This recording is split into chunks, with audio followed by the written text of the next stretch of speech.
In the vast and complex world of Renegade Immortal, few rivalries are as profound or as far-reaching as the thousand-year struggle between Jukazi and Yunkazi. This isn't just a conflict between two powerful cultivators. It's a layered, philosophical, and political war, one that spans generations, reshapes destinies, and leaves behind a legacy of ambition, sacrifice, and tragedy. Jukazi, the 14th generation Suzaku, was a man consumed by his desire to break past his cultivation limits and achieve true immortality. He was brilliant, cunning, and ruthless, a master strategist with a singular goal: to live forever, no matter the cost. His plan was as daring as it was cruel. Realizing that his natural lifespan was nearing its end and unable to break through to the next cultivation stage, Jukazi devised a method to seize a new body. He aimed to transfer his soul into a younger, more powerful vessel. That vessel was Qian Feng. But Qian Feng couldn't simply be chosen randomly. He had to be reshaped, enhanced, and turned into the perfect host. To accomplish this, Jukazi orchestrated a series of manipulations that turned human lives into tools. First, he guided the emotionless and cold-hearted Hongdi into Qian Feng's path, intending for her to pass on the mood of indifference. This wasn't just a symbolic trait, it was a vital emotional essence, part of a larger alchemical formula. Then came Liu Mei, who carried the mood of life and death. Again, Jukazi stepped in from the shadows, ensuring her path would cross with Wang Lin, catalyzing events that would ultimately lead to her own manipulation and emotional exploitation. Through these carefully engineered encounters, Qian Feng would devour the moods of both Hongdi and Liu Mei. In doing so, he would reach a state of cultivation that made him an ideal vessel. Jukazi's ultimate goal was to seize Qian Feng's body at its peak and be reborn in it, immortal, unstoppable, and in complete control. But fate had other plans. At the critical moment, when his elaborate web of control seemed close to success, Moji appeared. An envoy of the Cultivation Alliance, Moji intervened decisively in the battle at the Suzaku tomb. The result? Jukazi's entire plan unraveled. His energy exhausted, his ambition shattered, he perished in the chaos, either consumed by his failed gamble or by the unfolding catastrophe of the Holy War that soon engulfed the Suzaku star. Some say Moji directly caused his death. Others believe he fell in the disaster brought on by the war against the undead blood clan. Whatever the truth, Jukazi's life ended not in triumph, but in bitter failure. His vision of immortality died with him. But Jukazi's story is only half of the saga. Opposite him stood Yunkazi, his senior brother, fellow disciple under Chen Pinghai, an eventual ideological rival. Where Jukazi sought dominance and control, Yunkazi operated in the shadows, driven by loyalty to his people, the Immortal Clan. Yunkazi was a strategist of a different sort. Rather than ruling with an iron fist, he guided others, planted seeds, and shaped events slowly and carefully. His goal wasn't just power for himself, but space for his clan to survive and thrive in a world dominated by others. Their power struggle originated in the fight for the Suzaku title. Both had legitimate claims, but when Jukazi emerged victorious, Yunkazi was forced underground. From the shadows, he formed a resistance, not with brute strength, but with patience, alliances, and long-term vision. He supported puppet forces and cooperated with immortal descendants, working silently to undermine Jukazi's rule.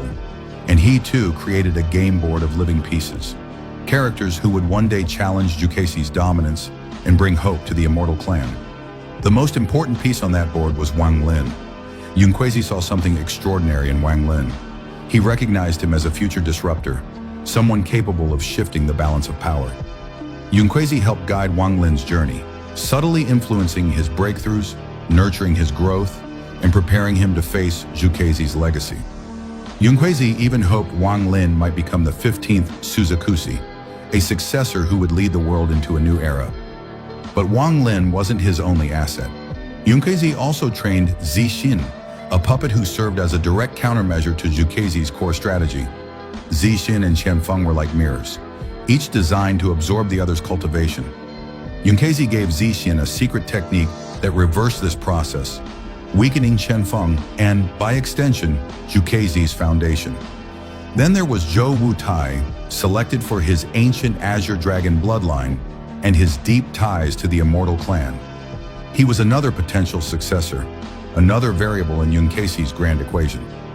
Finally, Adai, the young master of the Immortal clan, was groomed as a symbolic leader, someone who could serve as a beacon for the future. Each of these individuals played a role in Yunkei's plan to weaken the old regime and resurrect his people's influence. One of Yunkei's boldest moves was the layout of the Immortal Relic Land. Using the mysterious purple core, he lured high-level cultivators into a sealed realm. There he could either eliminate them or recruit them, thinning out Yunkei's supporters and bolstering his own side in a battle that spanned centuries. But despite his careful planning, even Yunkei could not shape every outcome. When the dust settled, Yunkei was dead, his ambitions turned to ash. Yunkei, though successful in weakening his rival, did not achieve total victory. The Immortal clan received only a fraction, 1/3 of the territory they had sought. And even that came with a heavy price, a blood pact that demanded the offering of skulls with 9 leaves every 1,000 years. It was a bitter compromise. Afterward, Yunkei disappeared from the stage. His dream unfulfilled, he chose quiet retreat over continued struggle. He had done what he could, but the future now belonged to someone else. That someone was Wang Lin. Unlike either Yunkei or Yunkei, Wang Lin was not driven by the same thirst for control or ideological crusade. He rose through the ashes of their conflict, not as a pawn, but as a sovereign figure, shaped by hardship, loss, and self-determination. Wang Lin became the new force in Suzaku Star, not as a puppet of either faction, but as a cultivator who had forged his own path. His rise marked the end of one era and the beginning of another. In the end, this 1,000-year rivalry was never just about personal grudges. It was a reflection of a larger truth in the world of cultivation, the eternal struggle for resources, for survival, and for legacy. Yunkei represented authoritarian control and cold ambition. Yunkei embodied quiet resilience and the will to protect. Together they crafted a dark political epic, one defined by betrayal, sacrifice, and manipulation. But it was Wang Lin, emerging from their shadow, who rewrote the final chapter. He didn't just end the feud, he transcended it. And that wraps up our deep dive into the plans and final outcomes of Yunkei and Yunkei in Renegade Immortal. Their 1,000-year conflict wasn't just a battle between two cultivators, it was a clash of ideologies, ambitions, and destinies. If you enjoyed this breakdown and want to see more content like this, don't forget to like, subscribe, and hit the notification bell so you never miss an update. Let us know in the comments which character or storyline you'd like us to cover next. Thanks for watching, and we'll see you in the next video.